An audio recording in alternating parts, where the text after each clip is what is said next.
Our founding fathers are being roped to the ground like they were Saddam Hussein. It's no surprise that people who want to say our country is intrinsically evil are so frantic to erase history that they'll break the law to do it. Erasing history is the only way their claims could carry any water. Americans know that an imperfect nation built by imperfect heroes is still the most perfect union the world has ever seen. Mitch McConnell gets it. He understands. It's important, I think, for us to speak out very clearly and take action based upon what the mob is up to right now. And this is just stunning. Okay, this is just stunning because they're going after statues now that no person, even on the left, could explain. They're destroying statues dedicated to women's suffrage. They're destroying statues dedicated to Lincoln freeing the slaves. That's the latest one they want to take down. Here you have, this was, unbelievable.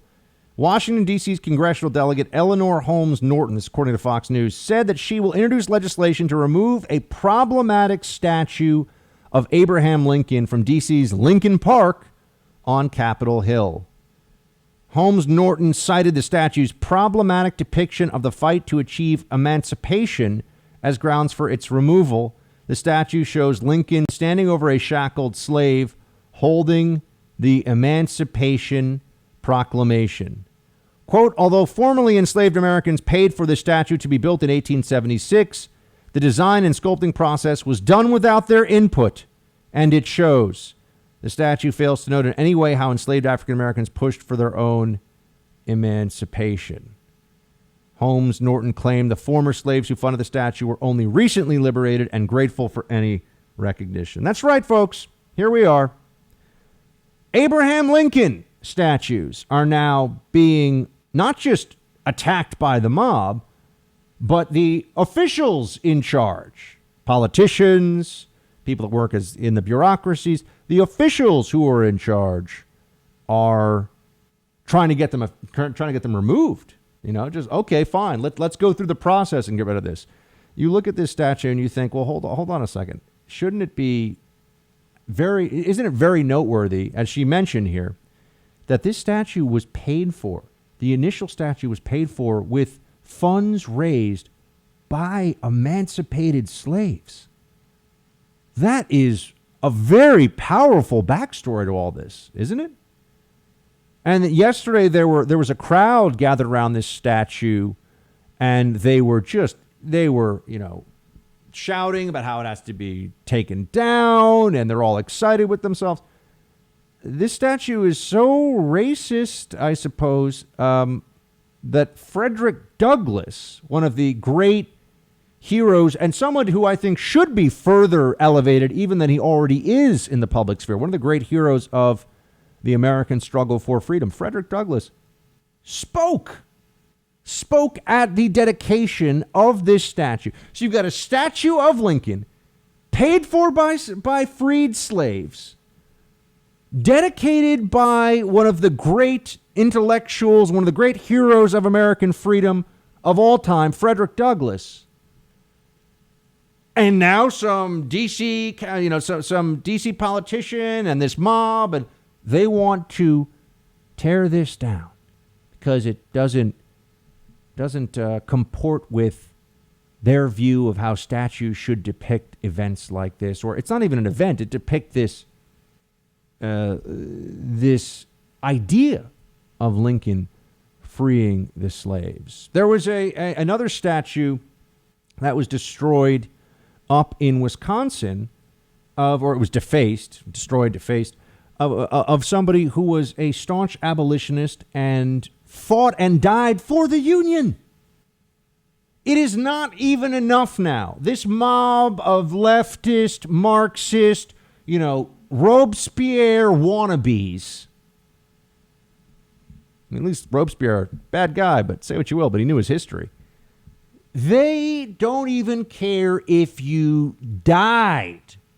If you fought and died to end the practice of slavery, you still might get canceled.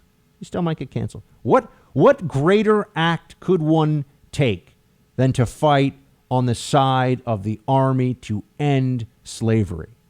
You know, I sit here and I say, how is this even, or what world are we living in where this is, what America, much more importantly, what America are we living in where we even have to have these kinds of fights? We have to have these debates and discussions. And by the way, it's not even really meant to be a debate or a discussion. This is meant to be do what we say or else.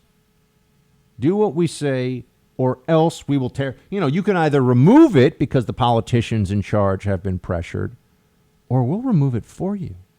We will put ropes around it and pull it down. And McConnell was right when he said that the founding fathers are being torn to the ground like they're Saddam Hussein. I would say they're being torn to the ground like statues of Lenin, but we all know these left-wing, they're Democrats. Democrat idiots. They wouldn't pull a statue of Lenin down. Lenin's cool. Lenin's, got some good ideas. Got some great stuff going on here.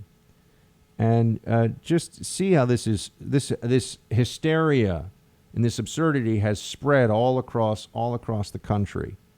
And the Democrat Party is on board with this. They're behind this. They support this. Here, for example, is clip 6, producer Brandon. Here is the dumbest mayor in the country, or the worst. I shouldn't say the dumbest. There's dumber. But the worst mayor in the country, Bill de Blasio of New York City, talking about the Teddy Roosevelt statue that's supposed to come down from outside the Museum of Natural History, a place I know very well from being in it more times than I can remember. Here's de Blasio, really as public art critic, weighing in. Play clip 6. Have you ever stood and taken a look at the Theodore Roosevelt statue out in front on Central Park West there? And if so, what went through your mind, and how do you feel about its removal? Yeah, I have looked at it, Rich, and I think Roosevelt himself is another one of these complex figures in American history. He did some extraordinarily progressive things that we feel to this day, and he did some things that I think are deeply troubling. But I think there's a separate question between him, the person, and the actual statue. The statue has representations that clearly do not represent today's values. The statue clearly, presents a white man as superior to people of color. And that's just not acceptable in this day and age. And it never should have been acceptable. So I know the museum feels it's best to take it down. I support that decision. I think, they felt that's what was right for them as a museum. And I understand why they're doing it, and I respect it. Clearly superior, he says. This is the de Blasio quote, that it depicts a white man as clearly superior, or clearly presents, rather, a white man as superior to people of color. I don't see that in this. I see Teddy Roosevelt, who is one of the most certainly impactful, not a word I particularly like to use, but one of the most, who has one of the most enduring legacies of any president in this country, and was a fascinating guy who did a lot of stuff and had many, many great ideas, and was an important and powerful political figure in the history of this country. He's on horseback because he's Teddy Roosevelt. That's they're creating. It's the perception that de Blasio brings to this of, there's a racial angle to this because de Blasio says so. It's Teddy Roosevelt, and then with, from what I understand, a Native American that is just meant to represent Native Americans in general, and an African American that's meant to represent African Americans. I don't see this debasement clearly. I mean, this effort to show a racial disparity. I mean, yeah, there's Teddy Roosevelt who's on horseback, but this statue has been out there for almost 100 years, and just now we're deciding that it shows this dynamic. Does anyone even think to look back at? I don't know if there's any notes from the sculptor at the time or anything. Were they trying to show a disparity? Now, let me tell you what I might have mentioned this before. We're getting to this point now where in the same society, and look, I'm not saying that it's impossible that is depicted in that in a way that some people could reasonably have objections to. I'm just saying Bill de Blasio is this is an artistic criticism. Okay, he's now criticizing this as a piece of art because of what he thinks it symbolizes. It was, I never saw this and thought, wow, that's debasing people of color, or that's undermining or putting down people of color. And I've seen that statue countless times. So I'm just not seeing what de Blasio is seeing here, as well as a whole lot of other people, obviously. A lot of other Democrats want to shut this thing down. But it reminds me of what I was told by a friend of mine who works in a very liberal government, in a very liberal state, works for a very liberal, government apparatus in a very liberal state. And there was a message sent around and it was for, well, I'm trying to make sure. I'm just trying to make sure I'm protecting my source adequately here. I can't tell you what state it was. I can't tell you what kind of government body it was, but it was a take your kids to work day poster announcement, essentially, that was sent out to people and was presented. And it was three kids who one had a phone, one was taking notes, and the other was a little girl, I believe. Well, again, I don't want to get into too many details. It was a little girl, I believe was Asian, was kind of pointing at the two boys, and they're like 4-year-olds. It was a stock photo. It wasn't some photo of someone. It was a stock photo, that people have. You can get them off Getty Images or whatever. And this turned into an outrage because some people who saw this said, see, there's a white 5-year-old, a black 5-year-old, and an Asian girl 5-year-old, the two boys and a little girl. And the Asian girl is ordering the 5-year-old black child to take notes. It is an example of oppression and racism. And I actually saw this announcement. Okay, it was good. And I got to tell you, my mind was blown to think that there was racist intent in this. And I can't show it to you, otherwise I'd post it because I came from I don't want anyone to get in trouble. But I'm just like, people are seeing racism in cases where there is no racism, where there's no racist intent, and it's not reasonable to say there's racism. This is happening all the time. Now, if we're going to look at all these different works of art, we're talking works of art, and we're going to destroy them based upon a sensibility that has just come in vogue in the last couple of years or the last couple of weeks. What are we going to be left with? Can't we just keep the Teddy Roosevelt statue and people can have debates and discussions? Hey, is this a negative depiction of Native Americans and African Americans? And things were different in 1940 when this was put up. I'm not. Of course, dialogue, discussion. We're always told that we're supposed to have a dialogue and discussion, but that's not true. It's supposed to be a lecture. Go along with what the left tells you, or else they plan on destroying you. But just remember, this is not really about, this was never really about George Floyd. This movement is never really about police reform. It is what I have been telling you from the beginning. This is a left-wing Democrat. Make sure we use the word. This is the Democrats, because I want them to have to own this situation. I want them to have to deal with the reality they're creating. This is the Democrat mobilization for the 2020 election. This is the Democrats' Make America Miserable Again campaign. That's what they're doing. Make America miserable again.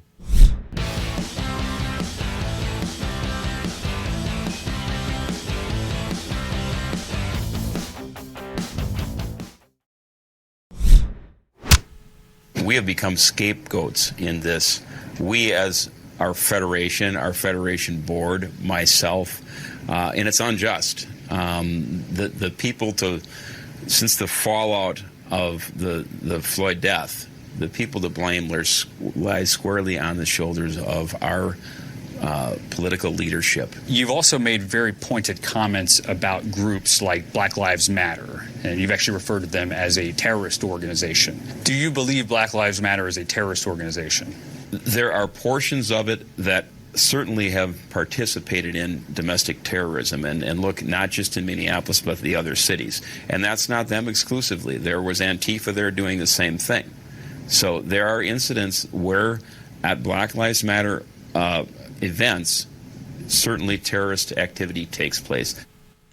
That was the Minneapolis Police Union Chief, Bob Kroll, who's saying exactly what all of us know is the truth about the cops being scapegoated, right? We know this, that all cops are not responsible in Minneapolis or across the country for the actions of one or even one plus the other cops involved in the killing of George Floyd.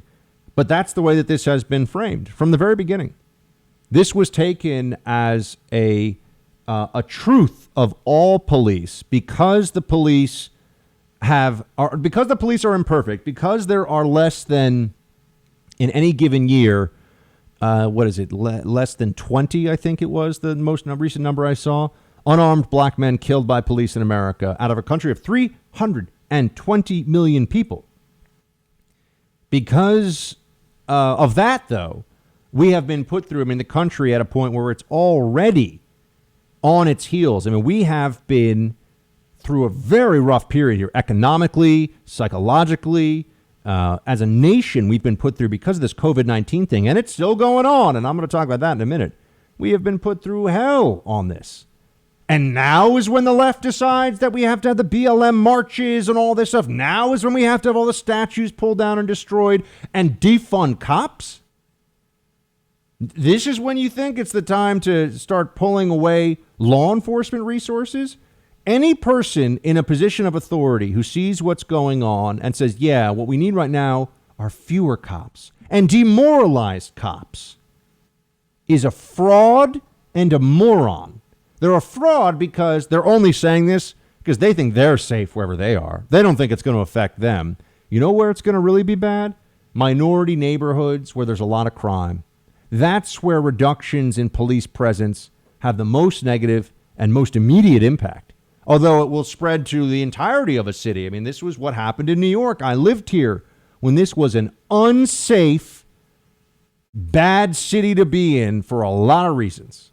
And that was finally changed after a Herculean effort by the NYPD and Rudy Giuliani and Commissioner Carrick and Ray Kelly. They changed the city. And then Bloomberg, he's a Democrat, but he actually did an okay job keeping it on going. But now you turn around, you look at this and say, we're going to forget all the lessons of the past, and we're going to pretend that these assessments being made by officials are driven by public safety, when we know it's just politics, and they're such cowards. They don't want to be called racist or even just insufficiently obedient to the BLM movement. That's what they're scared of.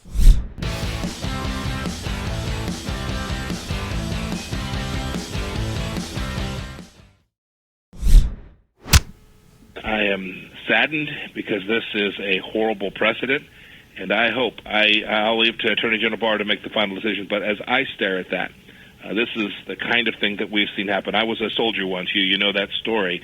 I saw young soldiers who were prosecuted for releasing classified information at a much lower level, and who were much more junior, and who didn't have 30 years of experience handling classified information.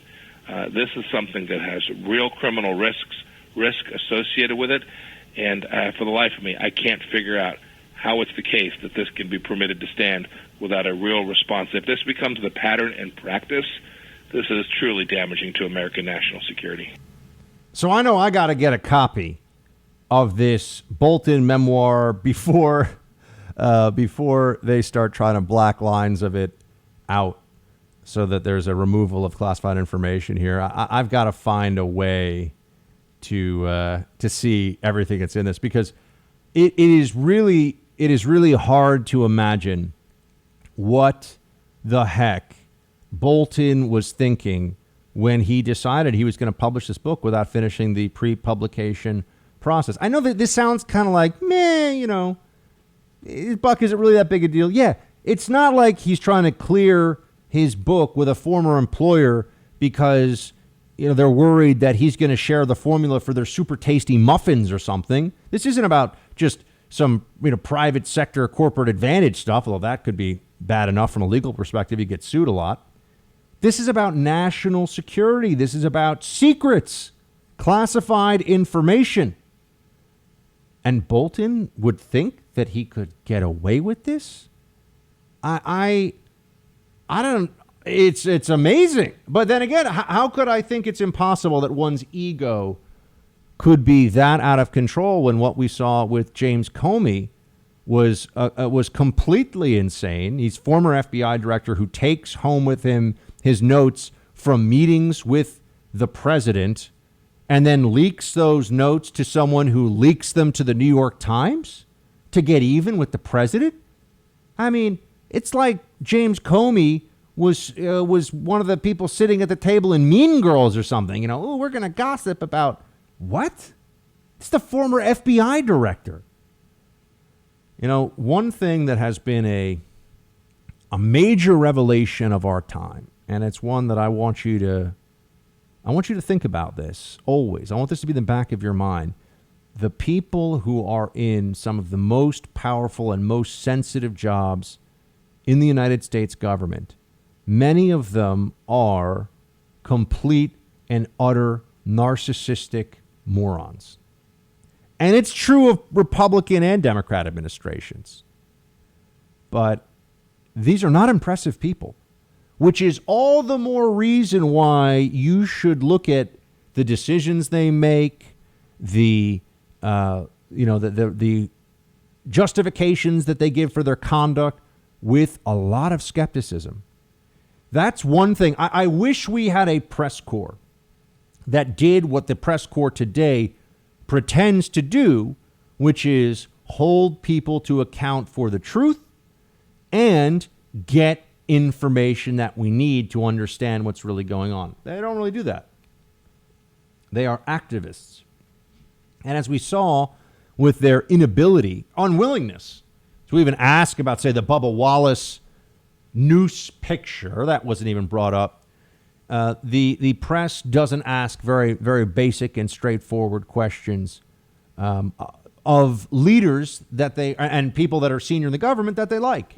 They're always trying to protect them. You've seen this with Governor Cuomo as well. Governor Cuomo is able to get away with saying that it wasn't his fault. It wasn't his fault that there were so many thousands of seniors who died in New York State nursing home facilities. And the press goes, oh, okay, he's just blaming the federal government. No. Well, okay, ask the follow-up question. Why didn't you try to override the federal government then? Why didn't you ask any questions yourself about the policy that you're saying that they forced you to adopt? But no, that's the thing. They do the bare minimum. The bare minimum so they can pretend that they are unbiased and they're trying to bring you objective information. Okay. Now back to the Boltons. So I just want you to remember, though, that the people that run, the fact that Clapper was the director of national intelligence for a long time and was in the intel community for a long time. I mean, I used to be in the CIA, as you all know, and I was deeply unimpressed with CIA leadership as a general rule. Deeply unimpressed.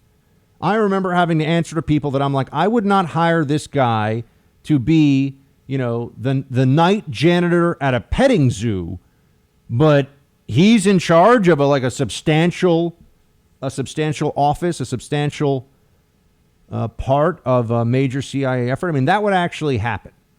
That was something that I did come across. Now, that's not everybody. There were some good people and some smart people, but there were a lot of dumbasses in the CIA. I'm just going to tell you, and particularly in the intelligence community overall. I'm looking at you, DIA. That's right. So you need to know that. You need to remember that, because I think that we have been led to believe by the echelon that is in power, by the elites in this country, that just because you've had a job like DNI, just because you've had a job like CIA Director Brennan Clapper, you're a really trustworthy, worthwhile person. You should be on the boards of major companies. You're really great. No. A lot of times you're just a middling, unimpressive bureaucrat who is in the right place at the right time. And people try to push back on you with, oh, well, look at my title.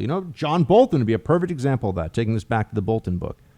Bolton could say to you, well, you haven't been national security advisor. I have. You didn't have the clearances I did. Yeah, Bolton is a jerk. He's a jerk. And his decisions and the way that he has pushed for just more and more military intervention and more troops and more harm's way. And why do we accept that he knows what the heck he's talking? Where's his record? Where's his track record of success? There is none.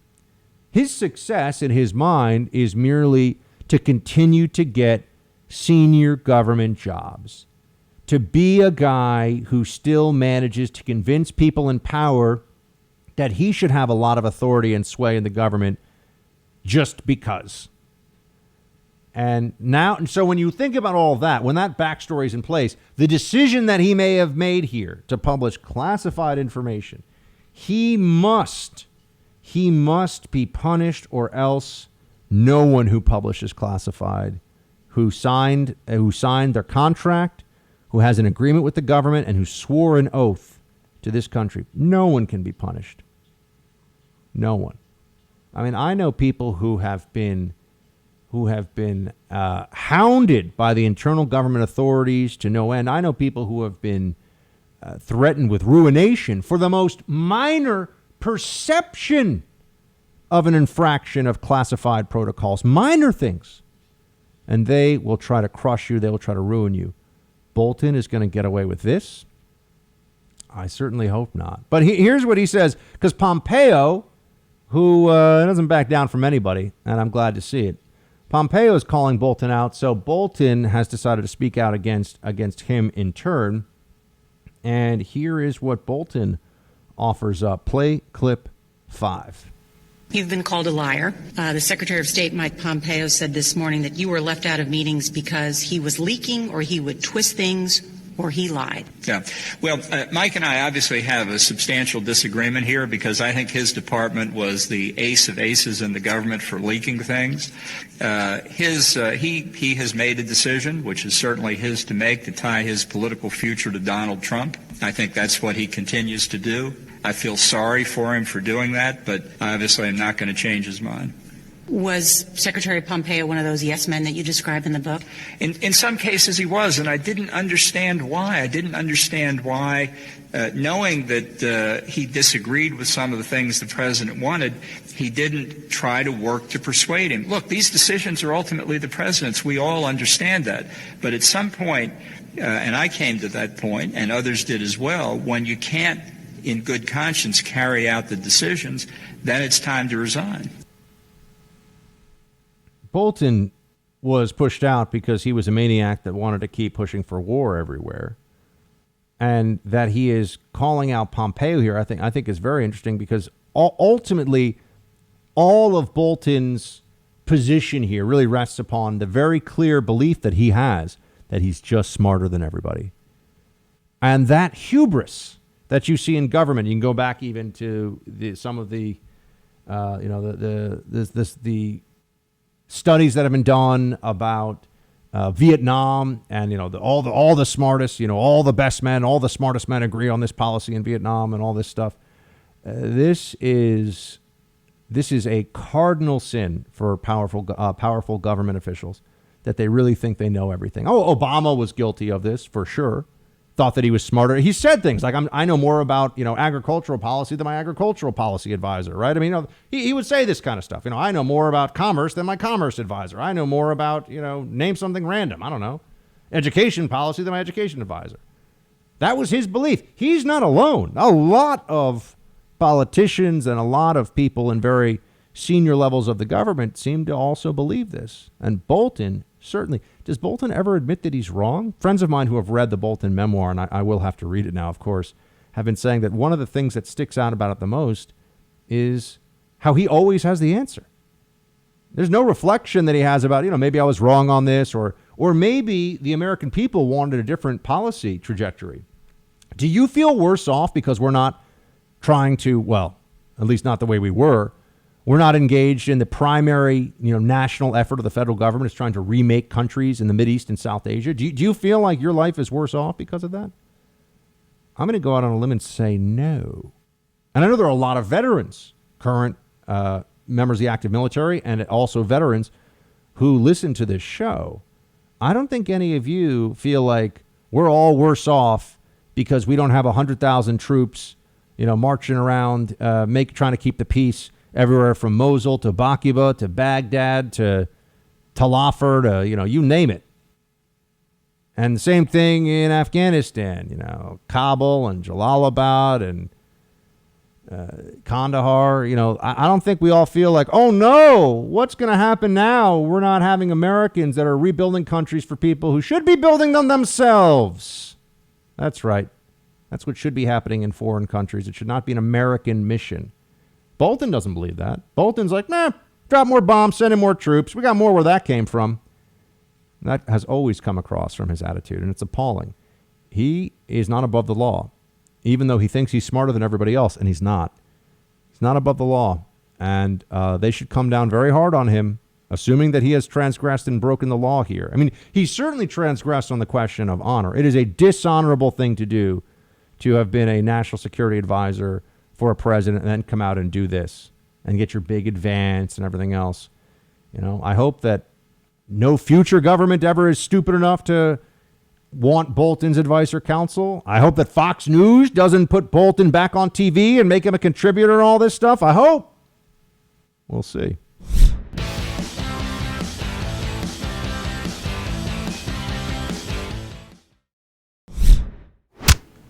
So I think we're doing really well. The jobs are back. We were doing unbelievably well until the pandemic, the virus came over from China. And that really, we had to close our country. We saved millions of lives by doing it, as you know, millions and millions of lives. And now we're putting our country back, and it's going very quickly. The jobs are up to a level that nobody's ever seen before. 2 weeks ago, we had a jobs number, the best in history, the best that we've ever had. We had a retail sales number last week that was unbelievable. It's coming back very fast, coming back a lot faster than anybody thought possible. And I think you're going to see something very special.